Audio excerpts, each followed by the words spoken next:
ಗೆಳೆಯರೆ, ಪ್ರಜಾಕೀರ್ತಿಗೆ ಸ್ವಾಗತ ಸುಸ್ವಾಗತ. ಸ್ನೇಹಿತರೆ, ನಿಮಗೆಲ್ಲರಿಗೂ ಕೂಡ ಗೊತ್ತು, ಇಸ್ರೇಲ್ ಮತ್ತು ಪ್ಯಾಲೆಸ್ತೀನ್ ನಡುವೆ ಘನಘೋರ ಯುದ್ಧವೇ ನಡೆದಿತ್ತು. ಆ ಯುದ್ಧ ಇವತ್ತಿಗೂ ಕೂಡ ನಮ್ಮೆಲ್ಲರ ಕಣ್ಣಿಗೆ ಕಟ್ಟಿಟ್ಟಂತಿದೆ. ಆ ಯುದ್ಧ ಹೊಸ ಕ್ರಾಂತಿಯನ್ನು ಸೃಷ್ಟಿ ಮಾಡಿತ್ತು.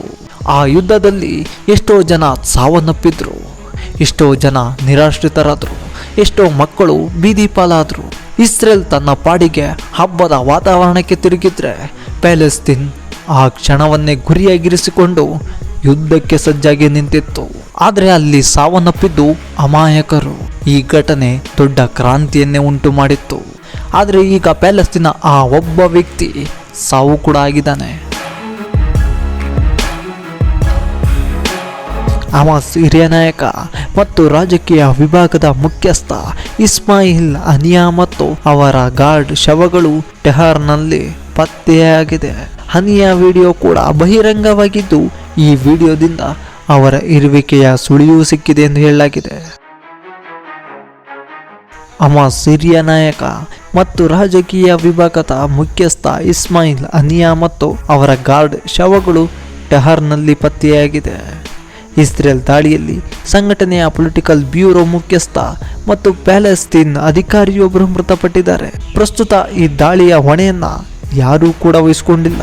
ಆದರೆ ಇಸ್ರೇಲಿ ಗುಪ್ತಚರ ಸಂಸ್ಥೆ ಮೊಸಾದ್ ಇದನ್ನು ನಡೆಸಿದೆ ಎಂಬುದು ಎಲ್ಲರ ವಾದ ಮತ್ತು ಚರ್ಚೆ ನಡೀತಾ ಇದೆ. ಟೆಹರಾನ್ನಲ್ಲಿರುವ ಹನಿಯಾ ಅವರ ಮನೆಯನ್ನು ಗುರಿಗಿಸಿಕೊಂಡು ದಾಳಿ ನಡೆಸಲಾಗಿದೆ ಎಂದು ಇರಾನ್ ಹೇಳಿದೆ. ಹಮಾಸ್ ಹೇಳಿಕೆಯು ಸಹೋದರ ನಾಯಕ ಚಳುವಳಿಯ ಮುಖ್ಯಸ್ಥ ಮುಜಾಹಿದ್ ಇಸ್ಮಾಯಿಲ್ ಹನಿಯಾ ಅವರು ಇರಾನಿಯನ್ ಅಧ್ಯಕ್ಷರ ಉದ್ಘಾಟನಾ ಸಮಾರಂಭದಲ್ಲಿ ಭಾಗವಹಿಸಿದ ನಂತರ ಟೆಹರಾನ್ನಲ್ಲಿರುವ ಅವರ ಪ್ರಧಾನ ಕಚೇರಿಗೆ ಹೋಗಿದ್ರಂತೆ. ಜಿಯೋನಿಸ್ಟ್ ದಾಳಿಯಲ್ಲಿ ಕೊಲ್ಲಲ್ಪಟ್ಟರು ಅಂತ ಹೇಳಲಾಗ್ತಿದೆ.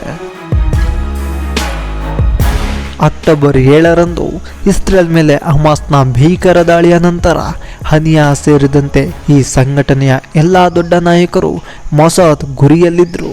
ಅವರನ್ನ ತೊಡೆದು ಹಾಕುವಾಗಿ ನೆತನ್ಯಾಹು ಪ್ರತಿಜ್ಞೆ ಮಾಡಿದರು. ಈ ದಾಳಿಯಲ್ಲಿ ಹಮಾಸ್ ಎಲ್ಲ ದೊಡ್ಡ ನಾಯಕರು ಭೂಗತರಾದರು. ಅವರು ಎಲ್ಲಿದ್ದಾರೆ ಎಂಬುದಾಗಿ ಇದುವರೆಗೂ ಯಾರಿಗೂ ತಿಳಿದಿಲ್ಲ. ಇದ್ರ ಮಧ್ಯೆ ಹನಿಯಾ ಅವರು ಮಂಗಳವಾರ ಅಂದರೆ ಜುಲೈ 30 ಹೊಸದಾಗಿ ಚುನಾಯಿತ ಅಧ್ಯಕ್ಷ ಮಸೌದ್ ಪೆಜೆಶ್ಕಿಯಾನ್ ಅವರ ಪ್ರಮಾಣ ವಚನ ಸಮಾರಂಭದಲ್ಲಿ ಭಾಗವಹಿಸಲು ಟೆಹರಾನ್ನಲ್ಲಿದ್ದರು. ಅವರು ನಿನ್ನೆ ಇರಾನ್ ಸುಪ್ರೀಂ ನಾಯಕ ಅಯತುಲ್ಲಾ ಖಮೇನಿ ಅವರನ್ನ ಭೇಟಿಯಾಗಿದ್ರು. ಹನಿಯಾ ಪ್ರಮಾಣ ವಚನ ಸಮಾರಂಭದಲ್ಲಿ ಪಾಲ್ಗೊಂಡಿರುವ ವಿಡಿಯೋ ಕೂಡ ಬಹಿರಂಗವಾಗಿದೆ.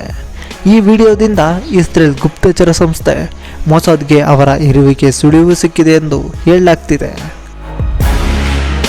ಹಮಾಸ್ ಇಸ್ಲಾಮಿಕ್ ರೆಸಿಸ್ಟೆನ್ಸ್ನ ರಾಜಕೀಯ ಕಚೇರಿಯ ಮುಖ್ಯಸ್ಥ ಇಸ್ಮಾಯಿಲ್ ಹನಿಯಾ ಅವರ ನಿವಾಸದ ಮೇಲೆ ಟೆಹರಾನ್ನಲ್ಲಿ ದಾಳಿ ನಡೆಸಲಾಗಿತ್ತು. ಅವರು ಮತ್ತು ಅವರ ಗಾರ್ಡ್ ಒಬ್ಬರನ್ನ ಕೊಂದಿದ್ದಾರೆ ಎಂದು ಹೇಳಲಾಗ್ತಿದೆ.